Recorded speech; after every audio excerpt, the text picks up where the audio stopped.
1969 یعنی 19ویں صدی کے اواخر نصف آخر میں تمام داستانیں بھی لکھی جا رہی ہیں، طویل داستانیں لکھی جا رہی ہیں، چھوٹی نہیں، طویل داستانیں لکھی جا رہی ہیں اور مقبول ہیں. ایک ایک، دو دو، تین تین، چار چار ایڈیشن طویل داستانوں کے شامل ہو رہے ہیں، چھپ رہے ہیں. ایک پبلشر جسے منشی نول کشور کہتے ہیں یا اور دوسرے پبلشر، وہ بار بار داستان امیر حمزہ کے، بوستان خیال اور دوسری داستانوں کے ایڈیشن شائع کر رہا ہے، ہزاروں روپیہ اس پہ خرچ کر رہا ہے. کیوں؟ اس لیے کہ موجود ہیں لوگ سننے والے. اس عہد میں جب ناول شروع ہو چکا ہے، اس عہد میں جب سر سید اپنی کی نثر متعارف ہو چکی ہے، اس عہد میں جب حالی مقدمہ شعر و شاعری لکھ چکے ہیں اور بہت سی کتابیں، یعنی سوانح بھی شروع ہو گئی، ناول بھی شروع ہو گیا، سفر نامے بھی شروع ہو گئے. 19ویں صدی کے اواخر میں تمام مغربی اصناف ادب سے متاثر ہو کر اردو والوں نے بھی لکھنا شروع کر دیا اور آسان نثر، عام فہم، سہل نثر لکھنی شروع کر دی. اس کے باوجود داستان امیر حمزہ کی ضخیم 46 جلدیں اور بوستان خیال کی ضخیم 15 جلدیں بار بار چھپ رہی ہیں اور مقفع، مسجع، مرصع اسلوب میں. کیوں چھپ رہی ہیں؟ کیونکہ لوگ اس اسلوب کو پسند کر رہے ہیں. یہ اسلوب کا فرق ہے. دیکھیے وقت کے ساتھ ساتھ بدلتی رہتی ہیں. ایک وقت تھا کہ حسین عطا خان نے نو طرز مرصع لکھی اور کتنی مشکل زبان میں لکھی. یہ ہمارے پروفیسر ظفر الدین صاحب بیٹھے ہوئے ہیں اور بھی ہمارے کچھ عزیز ہیں جن کے نصاب میں شامل تھی کتاب یہ، کہ کتنے مشکل کہ اسے طالب علم تو کیا اساتذہ اس کی قرأت نہیں کر سکتے صحیح سے، اور وہ شخص یعنی حسین عطا خان کہہ رہا ہے کہ میں ایک نئی زبان کی ایجاد کر رہا ہوں اور وہ پسند کی جا رہی ہے. پھر باغ و بہار لکھی گئی عام فہم زبان میں، سہل زبان میں، وہ بھی پسند کی گئی. لیکن اس کے بعد آپ 20ویں صدی 19ویں صدی کے بالکل اواخر میں دیکھیں، داستان امیر حمزہ کی اتنی ضخیم جلدیں چھپیں، اس کی نثر مقفع، مسجع نظر آتی ہے. تو یہ اصل میں ہر صنف اپنی زبان لے کر آتی ہے، اپنا اسلوب لے کر آتی ہے. افسانہ، ناول یا داستان جس اسلوب کا متقاضی ہے، اس کا تقاضا ہے جس اسلوب کا، وہی اسلوب لے کر آئے گا. داستان کا ایک مخصوص اسلوب ہے، ناول افسانے کا الگ اسلوب ہے، وقت کے ساتھ بدلتا چلا گیا ہے. میں ایک چیز اور عرض کروں کہ جیسا کہ میں نے پہلے کہا کہ ہر تحریر یا ہر تخلیق اس کے مطالعے، تخلیق کار کے مطالعے اور مشاہدے پر منحصر ہوتی ہے. اس کا وجود اس کے مطالعے اور مشاہدے پر ہوتا ہے، جسے تخلیق کار اپنے تخیل سے، اپنی قوت متخیلہ سے اور ذخیرہ الفاظ سے اسے یہ سمجھیے کہ ایک شکل دیتا ہے. تو آپ یہ دیکھیں کہ داستان کا بچے بھی پوچھتے ہیں اور کہ بھئی آج اس کا پڑھنے کا کیا فائدہ ہے.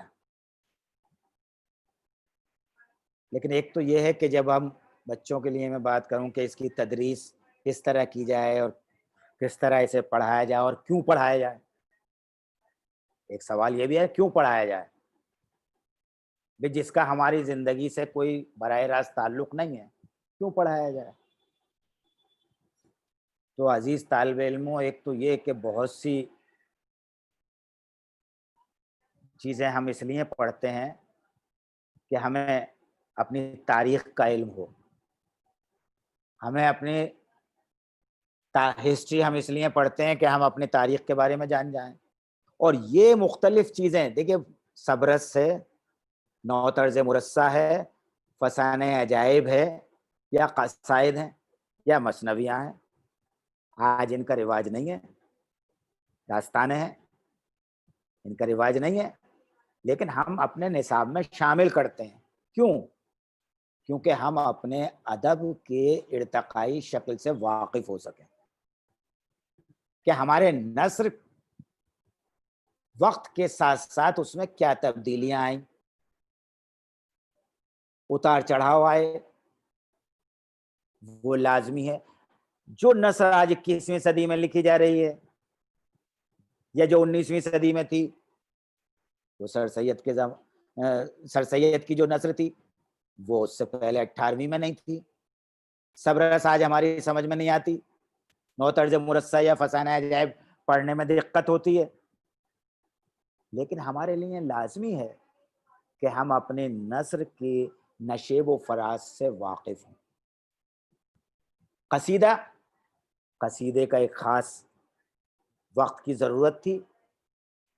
قصیدے کے الفاظ دیکھیں ضروری کو سے ہم واقفیت ہوتی ہے.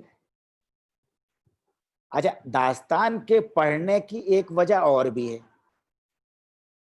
دیکھیں، میں اکثر یہ بات کلاس میں بھی میں کہتا ہوں کہ بچے پوچھتے ہیں کہ صاحب کیوں پڑھ رہے ہیں ہم، کیا اس کا فائدہ ہے. داستان کے پڑھنے کا ایک اہم فائدہ یہ ہے کہ جس عہد میں داستان لکھی گئی ہے اس عہد کی تہذیبی معلومات ہمیں صرف داستان سے مل سکتی ہے، کسی تاریخی کتاب سے نہیں مل سکتی. کسی تاریخی کتاب کو آپ اٹھا کے دیکھ لیجئے، اس میں صرف یہ مل جائے گا کہ فلاں بادشاہ نے کتنی دن حکومت کی، کتنی فتوحات کی. اس میں یہ نہیں ملے گا کہ ایک عام آدمی کیا کھاتا تھا، کس طرح رہتا تھا، کیا پہنتا تھا، یا خود بادشاہ اس کے دسترخوان پر کتنے قسم کے کھانے تھے. آپ باغ و بہار اٹھا کے دیکھ لیجئے، باغ و بہار میں صرف ایک صفحے پر کھانوں کے نام لکھے ہوئے ہوں گے. کیوں بھائی ظفر الدین صاحب، ہے نہیں ہے یہ بات؟ ہاں، یہ بتا دیں گے اہلیہ بیگم آپ کو. اور ایسے کھانے جن کے نام آج سنے بھی نہیں ہوں گے لوگوں نے، خواتین نے، تو اس کا کہاں سے پتہ چلے گا؟ ایک داستان ولادت سے لے کر اور وفات تک تمام رسم و رواج، تمام باتیں اس داستان سے معلوم ہو سکتی ہیں. کھانوں کی قسمیں اور رہن سہن، لباس کی قسمیں، اور اس عہد میں کس طرح زندگی گزارتے تھے لوگ، تمام توہمات. اور یہ سمجھیے کہ شادی کے پاس وقت کتنی رسومات ادا ہو رہی ہیں، اور ولادت کے وقت کیا کیا ہو رہا ہے. تو داستانوں کا مطالعہ تو صرف ایک طالب علم، اردو کے طالب علم، میں سمجھتا ہوں کہ صرف اردو کے طالب علم کے لیے ہی ضروری نہیں ہے. ایک جو سماجیات سے واقفیت حاصل کرنا چاہتا ہے، پرانے کلچر سے واقفیت حاصل کرنا چاہتا ہے، اس کے لیے بھی لازمی ہے. وہ جتنی معلومات آپ کو داستانوں میں مل جائیں گی وہ آپ کو کسی کتاب میں نہیں ملیں گی. تو میں آپ سے عرض کروں کہ جو ہمارے یہ افسانوی ادب کی 3 اہم ترین اصناف ہیں، وہ موضوع کے اعتبار سے مختلف ہیں، لیکن تینوں کی اپنی اپنی حیثیت مسلم ہے۔ داستان کو ہم اصناف پارینہ کہہ کر نظر انداز نہیں کر سکتے۔ ہمیں زبان کے مطالعے کے لیے داستان کو پڑھنا لازمی ہوگا۔ ناول اور افسانہ، ناول اور افسانہ ہماری حقیقی زندگی کو بیان کرتا ہے۔ یہ چیزیں ہیں جو میں نے مختصراً آپ کو بتانے کی کوشش کی اور آپ سب کی سمع خراشی کی۔ ظاہر ہے کہ داستان تو خود ایک ایسا طویل، میں نے کہا کہ اس کی بنیاد طوالت پر ہے، تو اگر اس کی گفتگو کی جائے تو وہ بھی طویل ہو سکتی ہے۔ اب آپ اب مختصراً اگر یہ دیکھیں کہ ہمارے یہاں اردو میں اگر اس پر نظر ڈالیں، میں نے عرض بھی کیا تھا کہ صبرس کو ہم ایک تمثیلی داستان ہے ابتدا مانتے ہیں، اس کے بعد 18ویں صدی میں قصہ مہر افروز دلبر، نو طرز مرصع، آئین ہندی، عجائب القصص، اور پھر فورٹ ولیم کالج میں جو داستانیں ترجمہ ہوئیں فارسی کی، سنسکرت کی، اس کے بعد 19ویں صدی میں بوستان خیال اردو میں آئی، یا داستان امیر حمزہ، یا فسانہ عجائب، بہت سی داستان ہیں۔ ناول کا معاملہ یہ ہے کہ ناول کی ابتدا ڈپٹی نذیر احمد سے کرتے ہیں، اور آج تک ڈپٹی نذیر احمد کے بعد وہ سلسلہ جاری ہے۔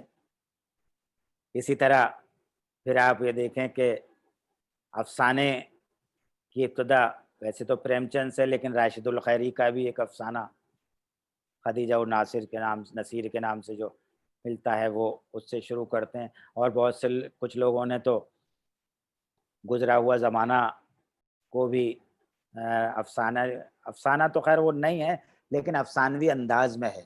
اسی طرح جیسے ہم نے ہی ایک قصہ پیش کیا تھا ریاض دلربا کے نام سے، کہ اردو ناول کا نقش اول جو 1832 کا لکھا ہوا تھا۔ تو کہیں ایسا ہوتا ہے کہ دیکھیے ادب میں کوئی بھی چیز اچانک پیدا نہیں ہو جاتی، اچھا، بلکہ اس کے دھیرے دھیرے اس کا ماحول بنتا ہے، تبدیلیاں آتی ہیں دھیرے دھیرے۔ داستان جب لکھی جا رہی تھی تو اس کے بیچ میں بہت سے ایسے چھوٹے چھوٹے قصے لکھے گئے کہ جس کا عام آدمی کی زندگی سے کچھ تعلق تھا، دھیرے دھیرے وہ ناول بنتے چلے گئے۔ بہت سے لوگ نذیر احمد کے ناولوں کو ناول نہیں کہتے، اصلاحی قصے بھی کہتے ہیں۔ تو یہ، لیکن ہم پوری طرح سے کسی چیز کو کوئی بھی کہیں کہ ایک چھاپ فلاں تاریخ پہ داستان بند ہو گئی، فلاں تاریخ سے ناول شروع ہو گیا، یہ ادب میں نہیں ہوتا۔ آہستہ آہستہ ماحول بنتا ہے کسی بھی چیز کا۔ پہلے آپ دیکھیے غزل کے موضوعات کچھ اور تھے، بعد میں چینج ہوتے چلے گئے، لفظیات تک چینج ہو گئی۔ کیا بھائی نوشاد صاحب کیا فرماتے ہیں؟